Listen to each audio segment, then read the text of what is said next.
Just moments ago, the Fed releasing another interest rate increase. This is the 5th time the Fed has raised rates this year. I feel it at the gas pumps, I feel it at the grocery store, I feel it at the restaurants, I feel it everywhere. We're suffering as middle class and lower class people. No one knows whether this process will lead to a recession, or if so, how significant that recession would be. We got to understand, people, that when you pull $500 billion out of an economy, it's the poor that you doom doing that. Because every economic cost is borne most heavily by the poorest people, always. It's like iron rule of nature and civilization, is that everything that's expensive hurts the poor most. And I'm pretty tired of hearing the environmental activists sacrifice today's real poor to the hypothetically thriving poor of their utopian future. It's appalling morally. And it's not just ignorant, it's darker than that.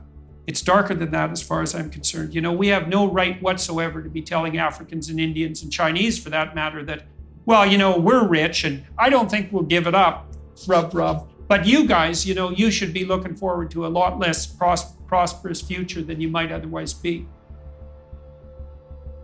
And there's just absolutely no excuse for that whatsoever, especially when we know that if we help the world's poor, or at least got out of their way while they're trying to be rich, that the planet would actually be in much better shape. We could have our cake and eat it too. And your work is so signally important in that regard, you know, and well, hopefully people will wake up and pay more attention to the economists and less attention to the bloody Malthusian biologists. But there's one thing that is really important for me to make absolutely clear. What I use when I describe them, very often use also the term working class, but I think I really want also to put it into people's heads. Working class is not the same as poor, right? Many of those farmers in the Netherlands are economically very well off. But what I mean by working class is literally the people who make something work. So those are they are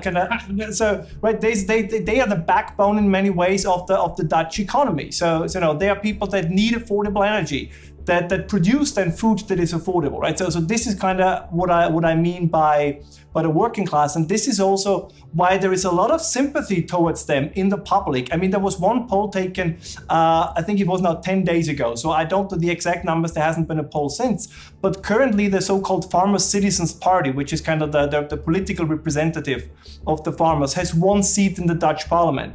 If elections would have taken place, I think it was July 11th, they would have risen up to 20 seats, and Mark Rutte's party would have lost 14 out of 34 seats. So there is sympathy from the Dutch for the farmers. And it's not just about the farming. It's more a general sense of that this is an attack on what makes us wealthy as a country, right? This is we are, and there's a lot of pride for the Dutch that they feel in the agricultural sector, and they should be, right? You said it before, it's a country the size of a post stamp, and they are an agricultural animal livestock farming superpower. It's outstanding. If you look at the research they do, it's what they export in know-how to Kenya, to Indonesia, what they do positive there. But this is all created domestically in this very strong agricultural sector. So just as a concluding remark on this, to give you a good comparison, forcing 30% of Dutch livestock to be abandoned or to basically disappear is similar to going to Silicon Valley and say, so tomorrow you have to close down 30% of all startups.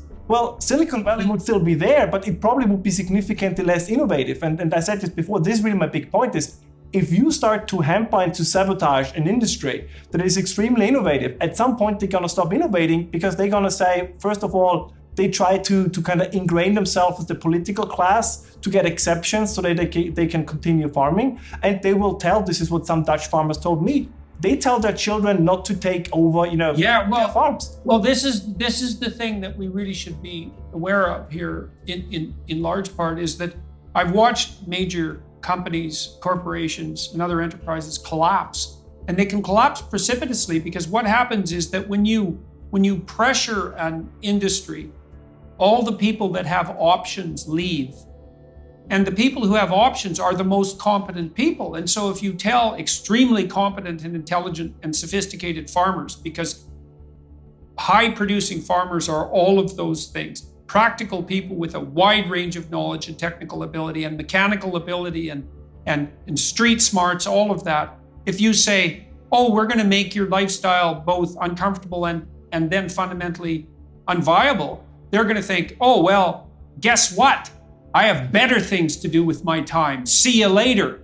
And then you lose the best people right away. And as soon as you do that, because a small proportion of people are responsible for almost all the productive effort, as soon as you lose that uppermost echelon, you lose the whole thing. So if we force 30% of Silicon Valley startups to close, or even 10%, all that would happen is all the entrepreneurs would leave Silicon Valley. Like they're leaving California now, for example. They're moving out of California now to places like Tennessee and Texas and Florida. That happens extremely quickly. You cannot pressure competent people because they just tell you to screw off and go do something else. And it's a catastrophe. It's still going on. I mean, I looked at kind of the most, let's say, pessimistic or let's say anti-farmer news outlets, and even they admit that it has been 25 to 30,000 people, right? That the protesters themselves say it's over 40,000. So I think the real number is going to be in between. But there is, again, something I think that's very important for the listeners and the viewers. We're talking about the Netherlands. The Netherlands are usually not a country with mass protest, right? This is ingrained in their political culture. They are very consensus-oriented political nation. This is why also they have many parties in parliament. So there's always a need for consensus. So for them to go onto the streets and, block streets, or the fishermen have blocked harbors, that's a huge thing for the Netherlands. So even if the numbers don't seem that impressive, the fact that it's happening really makes a difference. Yeah, well, this is worth stressing. I mean, in some ways, there isn't a more civilized country in the world than the Netherlands. And I'm saying that having spent quite a bit of time there and being a great admirer of the Netherlands. But we have to understand is that the Netherlands was taken back from the sea.